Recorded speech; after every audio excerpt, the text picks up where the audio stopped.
Bismillahirrahmanirrahim. Alhamdulillahirabbil alamin. Wassalatu wassalamu ala asyrofil anbiya'i wal mursalin wa ala alihi wa sahbihi ajmain. Yang terhormat Bapak Kepala SMP 31 Satu KST, yang terhormat Dewan Guru beserta staf tata usaha SMP 31 Satu KST. Mohon izin ulun menyampaikan sedikit materi. Seperti ini adalah ringkasan materi dari apa yang ulun dapatkan kemarin di BGP dari Bunda. 10 menit salam.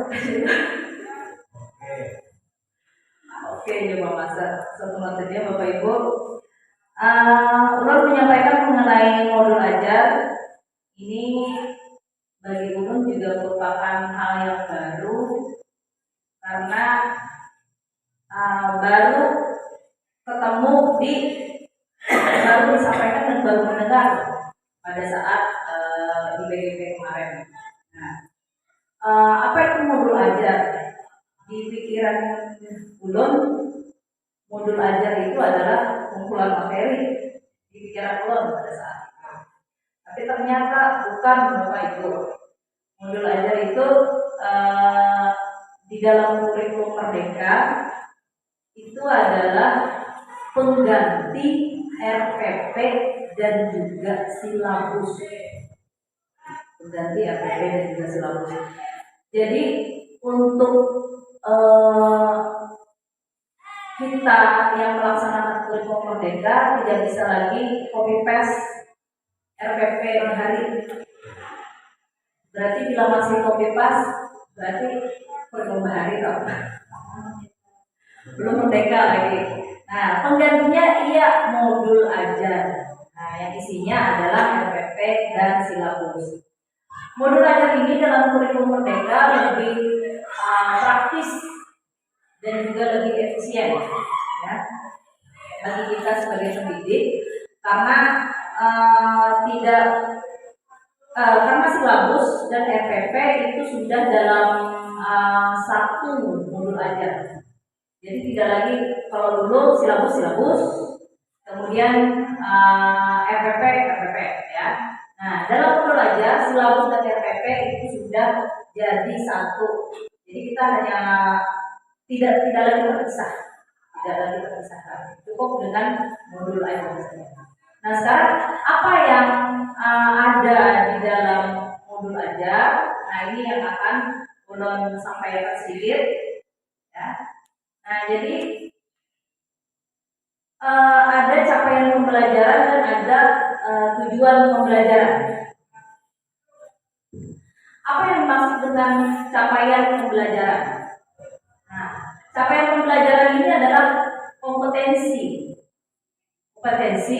yang harus dimiliki atau yang harus dicapai oleh anak murid pada setiap fase perkembangannya. Jadi ada fase A, B, C, D, E, F, kan? Jadi dari SD sampai SMA itu A sampai F. SD itu fase A, B, C, kemudian SMP itu fase D, SMA fase E dan F. Sekarang apa yang ada dalam capaian pembelajaran? Capaian pembelajaran itu mencakup sekumpulan kompetensi dan lingkup materi yang disusun secara komprehensif dalam bentuk narasi. Nah, kenapa tidak bisa serentak? Karena CP itu sudah diulangkan orang, sudah diulangkan orang, tinggal kita ambil saja lagi CP-nya. Nah, dan kemudian kita turunkan tujuan pembelajarannya. Nah, ini yang misalnya kita pikirkan adalah TP-nya, tujuan pembelajarannya. Jadi dari CP turun ke TP, tujuan pembelajaran. Apa yang dimaksud tujuan pembelajaran?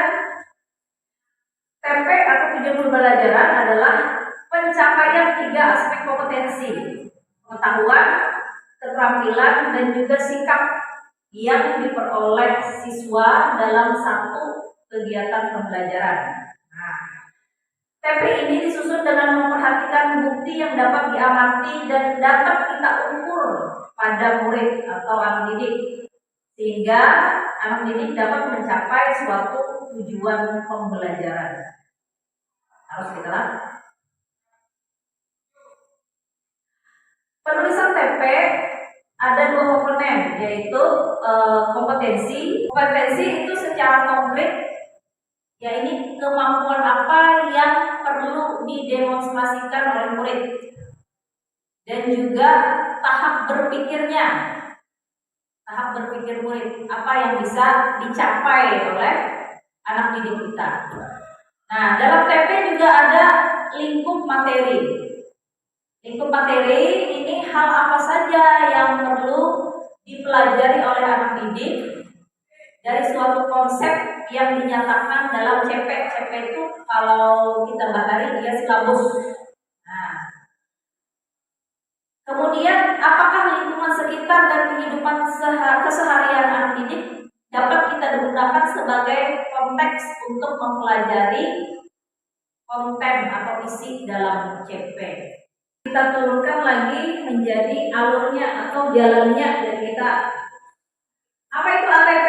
ATP itu rangkaian TP yang tersusun secara sistematis dan logis di dalam fase pembelajaran. Nah, ini alur yang menjadi panduan kita sebagai guru, ya, dan juga murid nantinya untuk mencapai capaian pembelajaran pada akhir fase.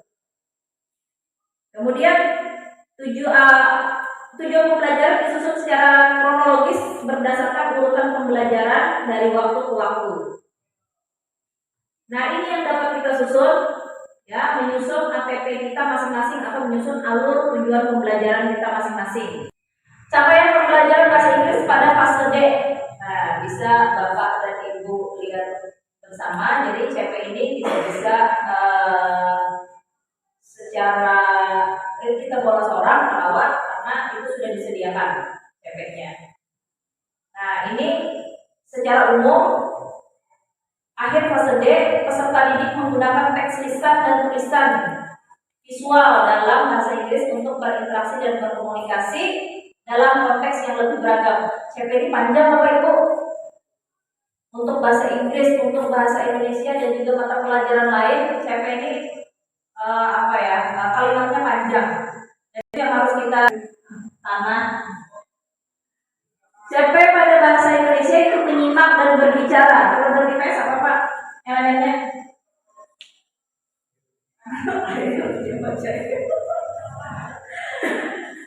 Ini menyimak dan berbicara. Ini contoh aja Bapak Ibu, ya. Pada akhir fase D, peserta didik menggunakan bahasa Inggris untuk berinteraksi, kemudian bertukar ide, pengalaman, minat, pendapat, dan pandangan dengan guru, teman sebaya, dan orang lain dalam berbagai macam konteks familiar yang formal dan informal. Sampai habis. Nah, menyimak dan berbicara. Ini kenapa juga Bang? Karena sudah ada disediakan. Karena paling tidak berarti untuk CP sudah disediakan. Baik CP itu secara umum maupun per elemen. IPA ada juga per elemen. TP kita menurunkan dari CP.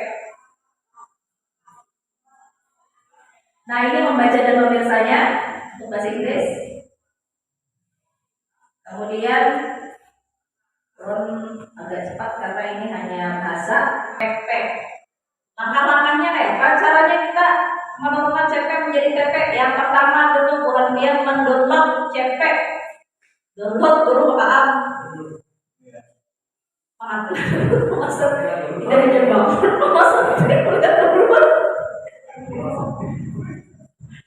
jadi download dulu Bapak Ibu capaian pembelajaran yang dikeluarkan oleh Kemdikbud tentang capaian pembelajaran dengan mata pelajaran masing-masing. Kemudian cermati elemennya. Nah, jadi ada per elemen peserta termasuk agama. Itu juga ada elemennya. Nah, baru kemudian kita pisahkan CP yang disediakan pemerintah menjadi kompetensi atau kemampuan. Nah, kemampuannya ada di dalam taksonomi Bloom. Kemudian konten itu adalah inti atau konsepnya, dan kemudian keterampilan berpikir apa yang perlu dikuasai oleh peserta didik kita. Nah, ini untuk contohkan supaya nanti dengan mata pelajaran masing-masing bisa kita turunkan. Nah, kalimat CP-nya ulun mengambil elemen menyimak dan berbicara. Pada akhir fase D, peserta didik menggunakan ada sudah kompetensinya. Nah, kemudian ada berinteraksi. Dalam kompetensi tuliskan ulang berinteraksi. Saling bertukar ide. Nah, berarti anak murid diminta kompetensinya untuk tukar menukar ide, ditulis ulang, diturunkan menjadi kompetensi. Nah, kemudian di sini ada pengulangan, penggantian, itu sudah ada di bold sedikit ya. Memahami, berdiskusi, menjelaskan dan memperjelas. Kalau tinggal menyampaikan di sana. Nah, kompetensi ini semuanya ada dalam taksonomi Bloom juga. Ada yang C1, ada yang tahap C1, C2, dan C3. Nah, kemudian baru kita turunkan lagi lingkup materi apa yang bisa kita gunakan dalam mencapai kompetensi tersebut. Nah, untuk bahasa Inggris, misalnya tentang ide, pengalaman, minat, pendapat, dan pandangan dengan guru dan teman sebaya dalam berbagai macam konteks familiar yang formal dan informal. Nah, lingkup materi ini Bapak Ibu terserah kita, ya terserah kita, tapi disesuaikan dengan CP yang dari Kemendikbud. Nah, kemudian kalimat untuk tujuan pembelajarannya itu siswa dapat mengerti. Contoh 1, ada yang tertulis lagi Bang. Siswa dapat menggunakan kosakata, misalnya kosakata tentang materinya, misalnya cloth atau tentang pakaian. Siswa dapat menggunakan kosakata tentang pakaian. Kemudian yang kedua, kita terangkan dari kompetensi Bapak Ibu. Yang kedua itu berinteraksi. Nomor 2, siswa dapat berinteraksi dengan teman sebayanya tentang misalnya bagaimana menggunakan pakaian tertentu untuk musim tertentu, misal. Nah, ini yang kita turunkan dari kalimat TP ini, yang kita turunkan dari kalimat di CP.